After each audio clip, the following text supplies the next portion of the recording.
En Terre du Milieu, il est certains destins ou certaines histoires qui restent floues, dont aucun récit n'a été fait. Dans ces hors-séries, voilà ce que nous ferons. Comblons les trous avec notre imagination, bien que les faits retenus ici ne soient pas canons. Laissons-nous porter en Terre du Milieu, aujourd'hui, pour imaginer l'histoire de Maglor. Suite à mon épisode traitant du deuxième fils de Fëanor, que je vous invite à voir si ce n'est pas encore fait, nous allons parler de son destin potentiel comme d'une histoire. Peu d'images seront mises, alors installez-vous confortablement, et c'est parti. Douleur. Douleur extrême, dans les mains. Ses yeux ne voyaient plus et le chagrin et les larmes avaient obscurci sa raison. Maglor déambulait sur les rives de la Grande Mer avec le poids de son destin sur ses épaules et le sang de son peuple sur ses mains. Une idée. Une lueur telle une étoile venue des eaux parvint à se frayer un chemin dans la brume de sa raison. L'histoire n'est pas finie et continue tant que la vie est là. Le voile se retira et Maglor s'aperçut qu'il tombait une légère pluie sur son visage là. Au loin, venu du nord, il pouvait entendre une terrible clameur de guerre. L'host de l'ouest faisait son œuvre et détruisait Morgoth.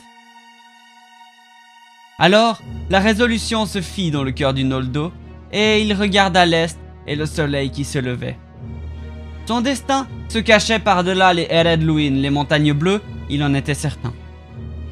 En son cœur, il chantait pour le Beleriand, pour sa vie passée, pour Nargothrond, pour la belle Imring et pour ses frères.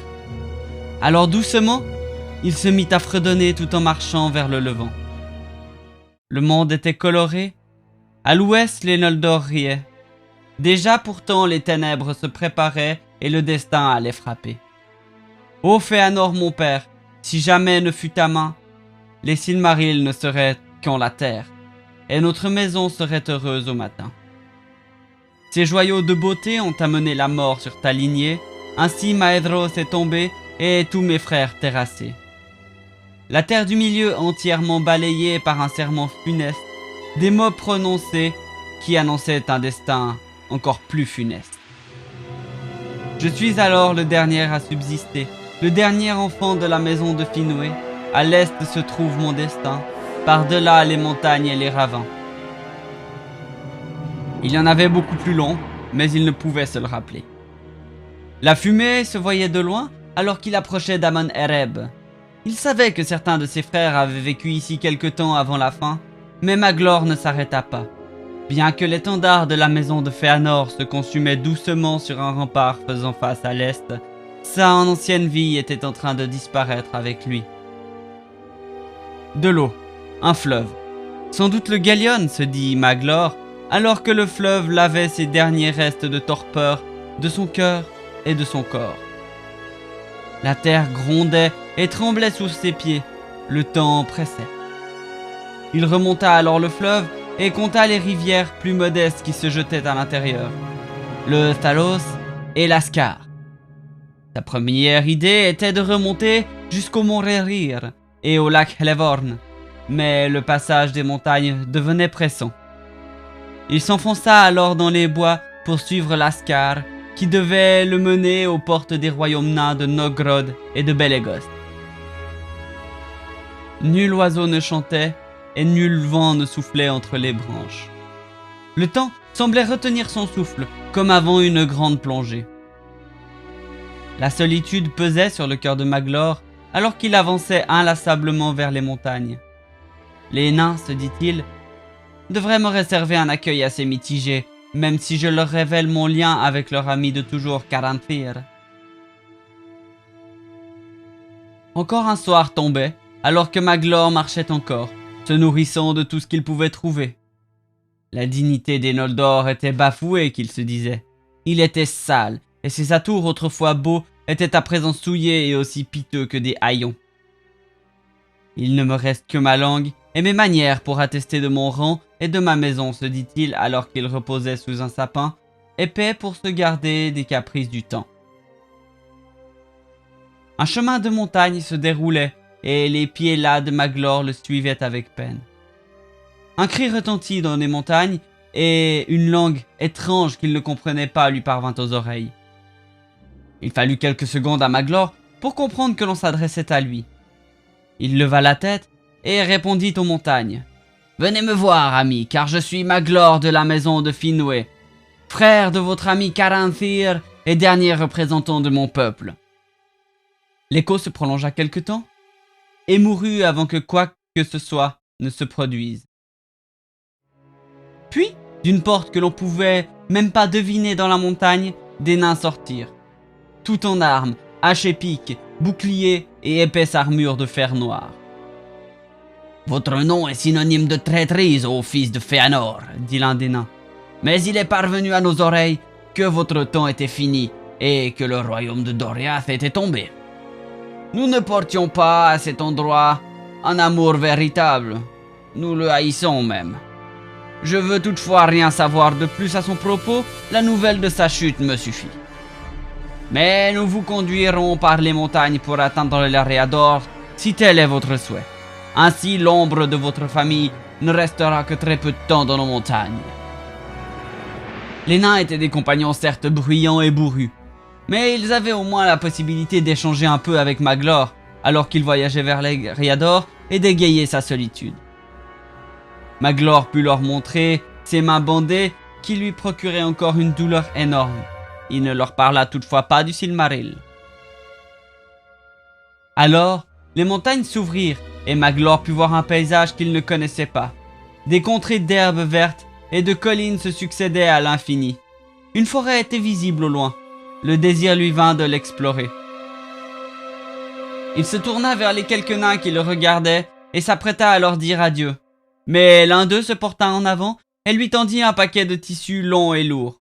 « Mon frère est revenu il y a quelque temps des ruines de Doriath avec un trésor qu'il destinait à notre famille. Mais je pense maintenant que son propriétaire aurait voulu que cet objet vous revienne. Et il vous sera utile pour votre voyage, je pense. » Maglor prit le paquet et défit les liens pour découvrir une épée légèrement courbée et étincelante. « Caranlach, se dit-il. Il s'agit de l'épée de mon frère, Caranthir. Je devrais vous punir pour l'avoir prise à sa dépouille, mais je suis heureux en vérité d'avoir ainsi un souvenir de mon frère et une lame à serrer. » Il tira la lame du fourreau de sa main gauche et elle brilla de blanc au soleil. Les nains regardèrent la lame et dirent quelque chose dans leur langue, d'une seule voix. Leur chef reprit. « Allez maintenant, fils de Fëanor, et puisse la bonne fortune des nains vous accompagner aujourd'hui et tous les jours. Mais attention, veillez toujours à agir avec plus de retenue que le firent vos frères. La brûlure sur vos mains et le vide dans votre cœur devraient vous apprendre la sagesse maintenant. Adieu. » Maglor regarda sa main droite brûlée et la poignée de l'épée. Dans un léger gémissement, il se saisit de la lame et la tira de sa main droite. La douleur irradiait de sa main jusqu'à son épaule, lui donnant une force étrange qu'il ne comprenait pas encore. Il jeta un regard dans le passage que les nains et lui venaient de quitter et se retourna pour descendre dans ces plaines verdoyantes qu'il avait vues. Les collines qu'il arpentait n'avaient pas de nom dans son esprit, mais en portaient un sur une carte. Il était dans la région que l'on nommait Evendim, et donc ne tarda pas à tomber sur son lac. Le paysage lui tira un sourire empreint de tristesse. Il lui rappelait un peu la région d'Imring et son frère aîné Maedhros, dernier de ses frères qu'il avait vu vivant. Alors Maglor s'installa dans cette région et construisit une maison de bois et de pierre sur la rive ouest du lac. Il garda tout le temps son épée sur lui et vécut ici. Durant un temps en tout cas. Jamais il n'oublia le Beleriand et jamais il n'oublia les Silmarils. Le ciel était en feu et l'air grondait puissamment quand Maglor s'éveilla une nuit. Il faisait noir, mais il y voyait comme au plein jour étonnamment. La terre tremblait comme jamais. Maglor crut sa dernière heure arriver, tant le cataclysme semblait puissant. Le bruit entendu était terrible, comme si la terre se tordait et se détruisait. Jamais il ne comprit ce qui s'était passé cette nuit-là. Rien n'aurait pu faire bouger Maglor à cet instant, il semblait en son cœur qu'il se déchirait, mais il ne savait pas pour quelle raison et jamais ne le sut. Quelques jours après cet événement, Maglor eut l'occasion de jouer de l'épée contre des orques qui fuyaient l'ouest en nombre très élevé. L'ardeur du combat fut allumée dans le cœur du Noldo, et il défendit sa maison, pour simple qu'elle fût, durant des jours entiers. Il pensa ne plus pouvoir asséner un seul coup de plus, quand les ennemis qu'il combattait étaient réduits à néant. Maglor se tenait là, seul au milieu d'un nombre énorme de cadavres d'orques. Sa lame luisait de rouge et ses habits étaient tachés de sang.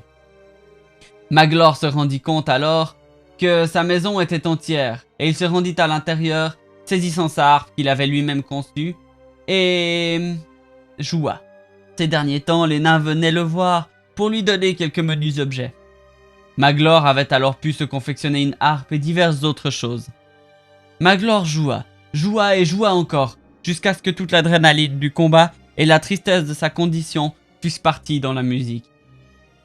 Libéré, il partit de sa maison et, emportant vivres et armes, ainsi que sa petite harpe, il fit face à l'est. Il trouva sur son chemin un petit village et s'y arrêta dans le but d'y trouver un cheval. Jamais il ne donna son nom ni aux hommes qui vivaient là, ni aux elfes qui faisaient étape à l'auberge. C'est ainsi que Maglor passa à côté d'un elfe de sa propre maison éloignée sans même le savoir. Gildor Inglorion passa un soir à l'auberge du village avec d'autres elfes. Maglor resta quelque temps à l'auberge. Il avait une bonne voix et jouait divinement. C'est ainsi qu'il payait son gîte, car quand il jouait, la salle était pleine et les gens avaient alors des visions de terres lointaines, d'armures scintillantes et d'étendards flottants. Des larmes coulaient aussi lorsqu'il était mention de défaites et de tragiques forfaits. Pourtant, Maglor finit par reprendre la route vers l'est et le levant. Il traversa les monts brumeux par le nord gelé et se souvint durant cette traversée du destin des gens de Fingolfin qui durent traverser le terrible Elcaraxé à cause de Féanor et d'eux-mêmes. Alors Maglor continua toujours vers l'est avec l'épée de son frère et le cheval de Bray. Il avança avec la force et la détermination que seul son sang de Noldor pouvait lui donner. C'est ainsi qu'il sortit des légendes pour terminer sa vie dans l'Est lointain. Peut-être rejoint plus tard par d'autres elfes pour y fonder un royaume sage et bienveillant basé sur l'amour de l'art et de la musique qu'il avait toujours affectionné. Peut-être que deux mages, vêtus de bleu, avaient entendu parler de ce royaume et tenté de le rejoindre. Mais ceci est une autre histoire que nous imaginerons plus tard. Voici pour ce premier essai d'histoire originale avec Maglor, second fils de Féanor. Si elle vous a plu, abonnez-vous et partagez-la autour de vous. J'en ferai probablement d'autres sur des sujets que vous pouvez déjà deviner. Alors à bientôt en Terre du Milieu. Ciao!